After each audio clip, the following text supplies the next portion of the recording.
रेतपुर गांव में सुखिया नाम का एक आदमी रहा करता था। सुखिया के पास एक ऊंट थी। सुखिया गांव में घूमने आए मुसाफिरों को अपने ऊंट की सवारी कराया करता था।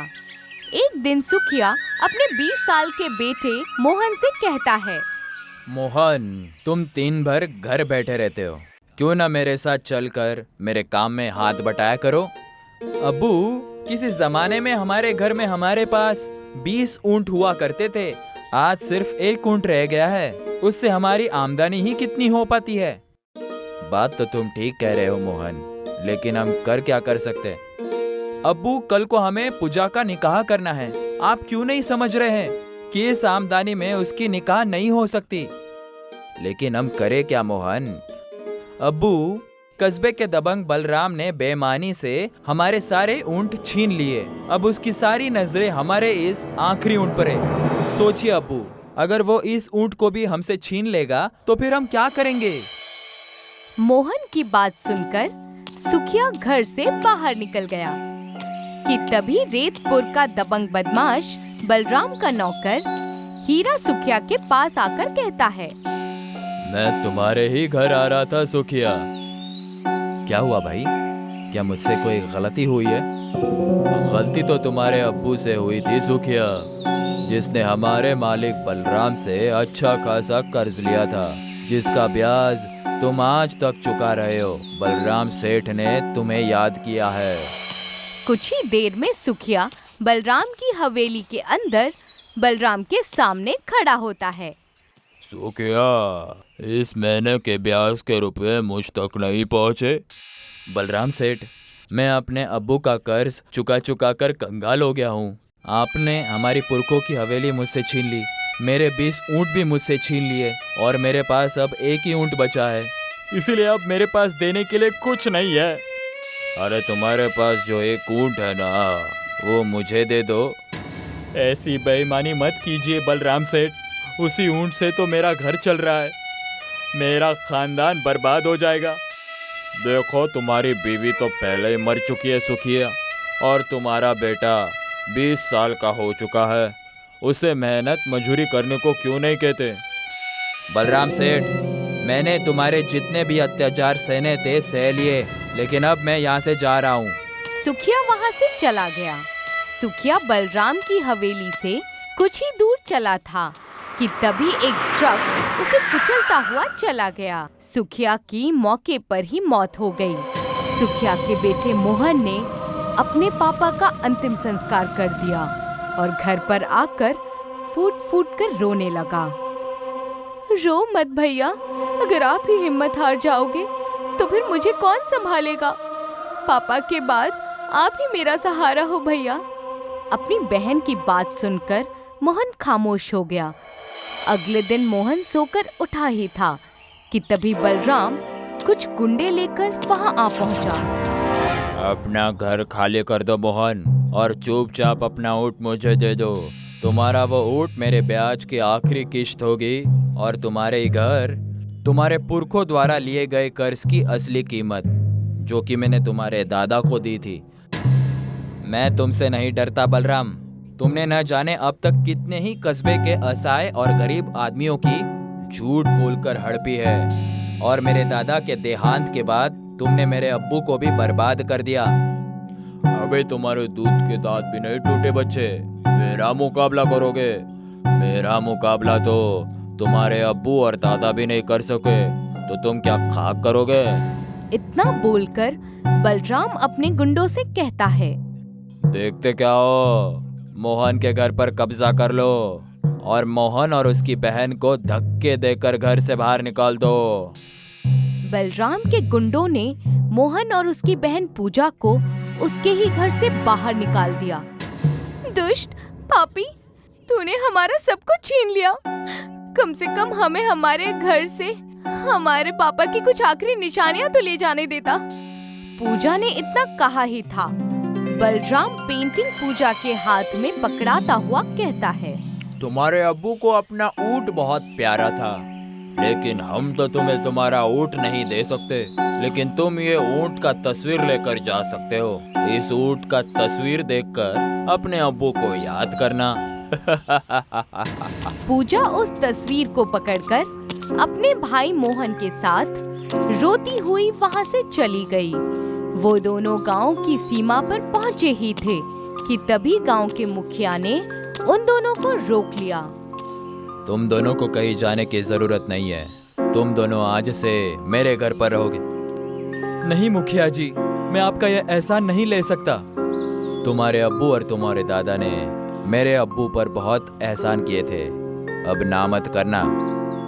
मुखिया मोहन और पूजा को अपने घर पर लेकर आ गया। रात में पूजा अपने पापा को याद करके रो रही थी कि तभी उसके कानों में एक ऊंट की आवाज टकराई। यहाँ तो आसपास कोई भी ऊंट नहीं है, फिर यह आवाज कैसी? कुछ वक्त बाद उसके कानों में ऊंट के बोलने की लगातार आवाजें टकराने लगीं। पूजा ने देखा कि वो आवाजें तस्वीर के अंदर से आ रही थीं। पूजा ने जैसे ही उस तस्वीर को देखा तो वो हीरे का ऊंट तस्वीर के अंदर एक रेगिस्तान में चला जा रहा था। पूजा अपने भाई मोहन को बाहर बुलाकर लाती है। क्या हुआ पूजा? भैया, ये देखिए, इस तस्वीर में हीरे का ऊंट चल रहा था और बोल भी रहा था। मोहन उस तस्वीर को गौर से देखने लगा। जैसे ही मोहन ने उस तस्वीर में बने हीरे के ऊंट को हाथ लगाया, अचानक वो हीरे का ऊंट तस्वीर से बाहर निकल आया। ये देखकर पूजा और मोहन की आंखें आश्चर्य से फटी की फटी रह गईं। मुझे देखकर चौंकने की जरूरत नहीं है। मैं जादुई हीरे का ऊंट हूँ जो तुम्हारे दादा ने एक जादू की नगरी से खरीदा था, लेकिन किसी वजह से उन्होंने मुझे इस तस्वीर के अंदर बंद कर दिया था और मुझसे कहा था कि जब उनका पोता इस तस्वीर को हाथ लगा देगा मैं तब बाहर आ जाऊंगा। इस मंजर को मुखिया भी देख रहा था। मुखिया वहाँ आकर मोहन से कहता है, मोहन, मेरे अब्बू कहा करते थे कि तुम्हारे दादा के पास कुछ चमत्कारिक ताकत भी थी, लेकिन तुम्हारे अब्बू को इस बात पर यकीन नहीं था। तभी वो हीरे का ऊंट अपने मुंह से हीरे उगलने लगा। इन हीरों को बाजार में बेचा ना, तुम कोई आम इंसान के पोते नहीं हो। मोहन उन हीरों को अगले दिन बाजार में बेच आया। कुछ ही दिनों में मोहन ने रेतपुर गांव के सभी गरीब और असहाय लोगों के कर्जे चुकता करके बलराम के हाथों उनकी जमीन और उनकी संपत्ति छुड़ाकर वापस कर दी। आखिर ये सब माजरा क्या है?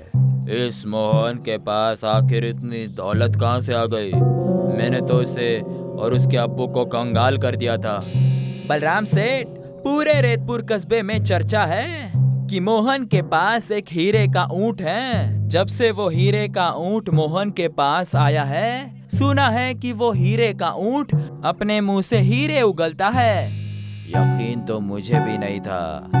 मोहन भी अपने अब्बू की तरह बेवकूफ है। मोहन ने सारे कस्बे का जायदाद मुझे 2 गुने पैसे देकर छुड़वा ली, लेकिन उसने अभी तक अपने 20 ऊंट और हवेली नहीं छुड़वाई। अब तुम देखना कि मैं उसे कैसे अपनी बातों में फंसाकर उससे उसका हीरे का ऊंट हासिल करता हूँ। अगले दिन बलराम अपने नौकर हीरा के साथ मोहन की हवेली में पहुंच गया। तुम तो अपने अब्बू के मौत पर उस दिन बड़े आंसू बहा रहे थे। अरे बेवकूफ, जब तुम्हारे पास वो हीरे का ऊंट आ ही गया था तो तुम्हें सबसे पहले अपने अब्बू की जायदाद को छुड़वाना चाहिए था, ना कि उन कस्बे वालों की जायदाद को। मैं इसी बारे में आपके साथ बात करने वाला था सेठ। बोलिए, मेरे 20 ऊंट और मेरे पूर्वजों के हवेली की कीमत क्या है? मैं तुम्हारे 20 ऊंट और हवेली वापस कर सकता हूँ, लेकिन तुम्हें इसके बदले तुम्हें अपना हीरे का ऊंट मुझे देना पड़ेगा। बलराम की बात सुनकर मोहन गहरी सोच में डूब जाता है। ठीक है, मैं तुम्हें अपने हीरे का ऊंट देने के लिए तैयार हूँ, लेकिन मेरी एक शर्त है। कैसी शर्त? तुम्हें मेरी सारी जायदाद के साथ साथ अपनी भी सारी जायदाद मेरे नाम करनी होगी। मुझे मंजूर है। अगले दिन बलराम ने मोहन के पूर्वजों की हवेली मोहन के नाम कर दी और उसके सारे ऊंट भी उसे वापस कर दिए और साथ ही साथ अपनी सारी संपत्ति भी मोहन के नाम कर दी। ये लो बलराम सेठ, मेरी हीरे का ऊंट आज से तुम्हारा हो गया। बलराम अपने साथी हीरा के साथ उसके ऊंट को मोहन की हवेली से लेकर चला आया। देखा तुमने हीरा, मोहन भी अपने अब्बू की तरह मूर्ख निकला। अब तुम देखना कि मैं कैसे हीरे के ऊंट से हीरे निकलवा कर मोहन से भी ज्यादा रईस बन जाऊंगा। इतना कहकर बलराम उस ऊंट से कहता है, आज से मैं तुम्हारा मालिक हूँ, अब जल्दी से अपने मुंह से हीरे उगलो। मगर बलराम की बात सुनकर ऊंट हीरे की बजाय मिट्टी उगलने लगा। ये देखकर बलराम गुस्से से कहता है, अरे मैंने तुमसे हीरे उगलने को कहा था, तुम तो मिट्टी को उगलने लगे। जल्दी से हीरे उगलो। बलराम के बार बार कहने पर भी जादुई हीरे का ऊंट मिट्टी ही उगल रहा था। तुम मुझे बेवकूफ समझ रहे हो, जादुई हीरे के ऊंट? अगर तू हीरे नहीं उगलेगा तो क्या हुआ? तेरे जिस्म पर लगे हुए हीरे उखाड़ कर मैं अपने नुकसान की भरपाई करूंगा। जैसे ही बलराम ने हीरे के ऊंट पर लगे हुए हीरों को हाथ लगाया, हीरे का ऊंट गायब हो गया। हीरे के ऊंट को गायब होते देख बलराम घबराते हुए हीरा से कहता है, ये तो गायब हो गया। बलराम सेठ, मुझे लगता है कि मोहन ने आपको बेवकूफ बनाया। तभी बलराम और हीरा के कानों में मोहन की आवाज आती है, अब ये बलराम सेठ नहीं बल्कि भिखारी हो गए हैं। ये सब क्या है मोहन? वो हीरे का ऊंट कहाँ गया? उस हीरे के ऊंट को जहाँ जाना था वो चला गया। इतना कहकर मोहन वही तस्वीर बलराम को दिखाने लगा। उस तस्वीर में वही हीरे के ऊंट का चित्र बना हुआ था। जिस जादुई हीरे के ऊंट को तुम अपनी सारी जायदाद देकर मुझसे ले गए थे, वो जादुई हीरे का ऊंट मेरे दादाजी ने जादुई नगरी से खरीदा था। जब वो ऊंट इस तस्वीर से बाहर आया था, तब उसने मुझे ये बताया था कि मेरे दादा ने आपसे कुछ कर्ज नहीं लिया था। तुमने मेरे अब्बू से झूठ बोला था और इसी जादुई हीरे के ऊंट ने तुम्हें बर्बाद करने के लिए मुझे तरकीब बताई थी। और एक मजे की बात मैं बताऊं कि ये जादुई हीरे का ऊंट सिर्फ मेरे हाथ लगाने से ही बाहर आ सकता है, क्योंकि ये मेरा हीरे का ऊंट है, तुम्हारा नहीं। अब तुम पूरी जिंदगी गरीबी में काटोगे, तुम्हें पता चल जाएगा कि गरीब की जिंदगी कैसी होती है। इतना कहकर मोहन वहाँ से चला गया। बलराम और हीरा दोनों कंगाल हो चुके थे। सिम्बापुर शहर में आर्यन अपनी बीवी जिया के साथ अपने भैया भाभी के साथ रहता था। आर्यन की भाभी प्रीति काफी नकचड़ी थी। वो बिल्कुल नहीं चाहती थी कि आर्यन और जिया उसके साथ उसके घर में रहें। इसीलिए वो हमेशा अपने पति संदीप से इसकी शिकायत किया करती थी। कितनी बार कहा है आपको, मुझे आपके भाई और उसकी बीवी के साथ रहना नहीं पसंद है और मैं बिल्कुल नहीं चाहती कि उन्हें पिताजी के छोड़े हुए जमीन जायदाद में हिस्सा मिले।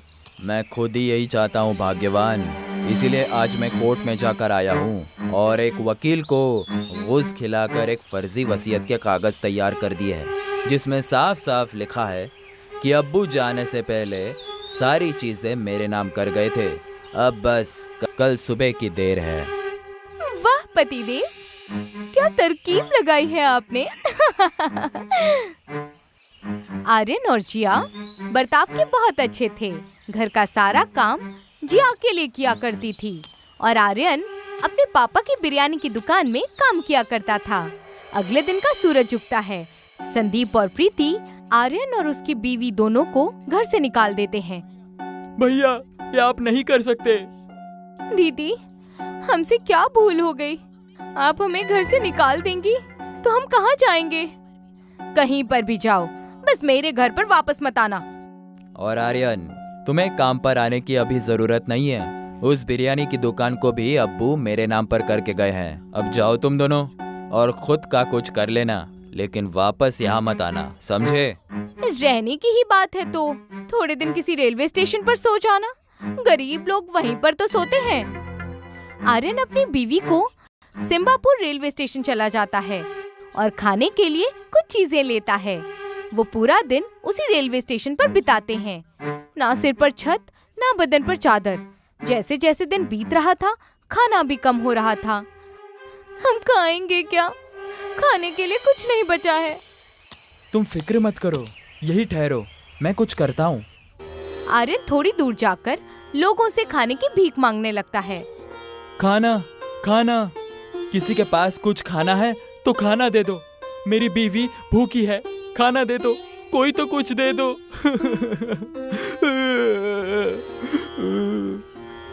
आर्यन अपनी हालत पर फूट फूट कर रोने लगता है। तभी वहाँ पर एक छोटी लड़की आर्यन के पास आकर कहती है, आप रो क्यों रहे हो? मैं आपको खाना देती हूँ। आज मैं अपना टिफिन लाना भूल गई और मम्मी ने मुझे आज बिरयानी और मेरे दोस्तों के लिए मोमोज पैक करके दिए हैं। आप रोइए मत, मैं आपको अपना टिफिन देती हूँ। बेटी, तुम्हारा बहुत बहुत शुक्रिया। ऊपर वाला हमेशा तुम्हारे साथ रहे। ऊपर वाले से मेरी ये दुआ है। तभी रास्ते में एक बुजुर्ग औरत कमजोरी की हालत में लोगों से खाना मांग रही थी। कोई खाना दे दो, नहीं तो मैं जिंदा नहीं बचूंगी। आर्यन उसे देखकर रुक जाता है और बुजुर्ग औरत से कहता है, जी अम्मी जी, मैं थोड़ा सा खाना आपको देता हूँ। मैं अपने हिस्से का खाना आपको दे देता हूँ। मुझे बस इतना खाना चाहिए था जिससे मेरी बेगम का पेट भर जाए। तुम नेक इंसान हो, तलाशा हर जगह तुम्हें उसी तरह से जैसे कोई समुद्र में मोती ढूंढता हो। हर बार पत्थर हाथ में आते हैं, मगर आज इस समंदर में मुझे मोती मिल गया। वो बुजुर्ग औरत अचानक से परी में तब्दील हो जाती है। जिस बच्ची ने तुम्हें आज टिफिन दिया था वो मैं ही थी बेटा। भूखमरी की भी हालत में तुमने मुझे खाना दिया। अब से तुम कभी भूखे नहीं सोओगे। धीरे धीरे सब जो तुमने खोया है उसका दुगना तुम्हारे पास आ जाएगा। मेहनत करो और खूब तरक्की करो आर्यन। परी जादू से वहाँ स्टेशन पर एक दुकान खड़ी कर देती है जिस पर मोमोज बिरयानी लिखा होता है। कल से तुम यही बेचोगे। इस दुकान पर तुम काम करोगे। जो कोई तुम्हारे हाथ की बिरयानी खाएगा वो उसका दीवाना हो जाएगा। ये कहकर परी वहाँ से चली जाती है। आर्यन जिया को जाकर खाना देता है और उसे सारी बात बताता है। अच्छे लोगों के साथ बुरा होता है, सबने कहा और सुना है, मगर आज जो हमारे साथ हुआ है वो प्रमाण है कि ये बात गलत है। अगले दिन आर्यन और जिया दोनों दुकान में जाते हैं जहाँ पर पहले से ही मोमोज बिरयानी बनाने की चीजें वहाँ पर 2 पेटियों में रखी हुई थी और साथ ही वहाँ पर एक पर्ची भी थी जिसमें मोमोज बिरयानी बनाने का तरीका लिखा हुआ था। यहाँ तो पहले से ही चीजें रखी हुई है। हम इस बिरयानी को सबके लिए बेचेंगे। इसे गरीब भी खरीद सकता है और रईस भी। इस बिरयानी को हम 5 रुपयों में बेचेंगे। सही कहा आपने।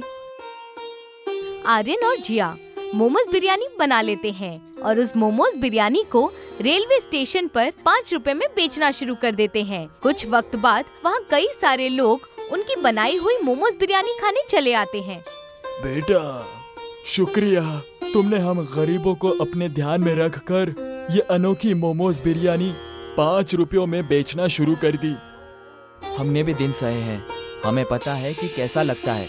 आप बेफिक्र रहिए और ये बताइए कि आपको और बिरयानी चाहिए क्या, क्योंकि उसके लिए और पैसे देने की जरूरत नहीं है।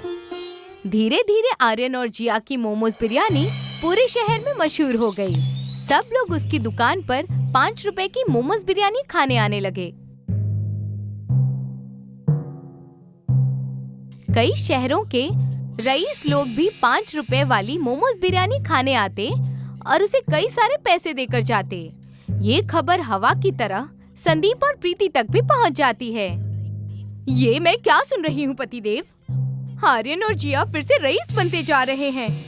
उन्हें कई सारे शहर के धनवान लोग उस बिरयानी को खाकर ज्यादा पैसे भी दे रहे हैं उन्हें।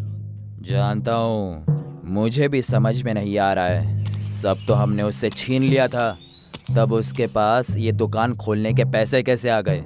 और इतने पैसे कैसे आ गए कि वो बिरयानी को 5 रुपयों में बेच रहा है? हम दोनों को जाकर देखना पड़ेगा भाग्यवान। मगर वो हमसे बात भी करेगा क्या? वो सब मुझ पर छोड़ दो। मैं अपने भाई को जानता हूँ, उसका दिल बहुत मुलायम है, वो मुझसे गुस्सा नहीं रह सकता है। संदीप और प्रीति दोनों आर्यन और जिया से मिलने उनकी दुकान पर पहुंच जाते हैं। मेरे भाई आर्यन, मुझे माफ कर देना, मुझसे गलती हो गई थी। जिया, मुझे भी माफ कर दो, हमने तुम लोगों के साथ बहुत बुरा किया। अरे दीदी, कोई बात नहीं, बुरा तो हमारे साथ हुआ मगर हम टूटे नहीं और आप हमारे पास आ गए। मैं अभी कह सकती हूँ, परिवार हमसे झूठे नहीं। संदीप भैया, हमने आप दोनों को माफ किया। मैं आप दोनों को मोमोज बिरयानी खिलाता हूँ। आर्यन दोनों को मोमोज बिरयानी खिलाता है। संदीप बातों बातों में आर्यन से मोमोज बिरयानी की दुकान का राज पूछता है और आर्यन अपने भाई पर भरोसा करके उसे बता देता है।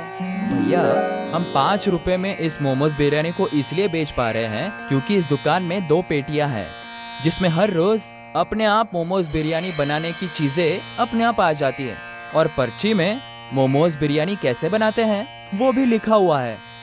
इसलिए ये मोमोज बिरयानी खाने में इतनी अच्छी लगती है। अच्छी बात है, बहुत अच्छी बात है। मोमोज बिरयानी के लिए शुक्रिया। अब हम चलते हैं, लेकिन हम आगे भी तुम दोनों से मिलने आते रहेंगे। संदीप और प्रीति घर लौट जाते हैं। कहा था ना मैंने, वो ज्यादा देर तक मुझसे गुस्सा नहीं रह सकता। और देखा किस तरीके से मैंने उससे सब उगलवा लिया। वो 2 पेटियां और वो पर्ची, हमें बस वही चाहिए, फिर हम भी मोमोज बिरयानी बेचेंगे और वो भी ज्यादा पैसे में।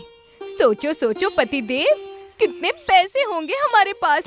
कुछ योजना बनाओ। मैंने रास्ता सोच रखा है भाग्यवान, बस तुम मेरे साथ चलना। अगले दिन रात को आर्यन और जिया अपनी दुकान को बंद करके चले जाते हैं और संदीप और प्रीति रेलवे स्टेशन में प्रवेश करते हैं। प्रवेश करते ही उन्हें वो बच्ची मिलती है जिसने आर्यन को मोमोज और बिरयानी की टिफिन दी थी।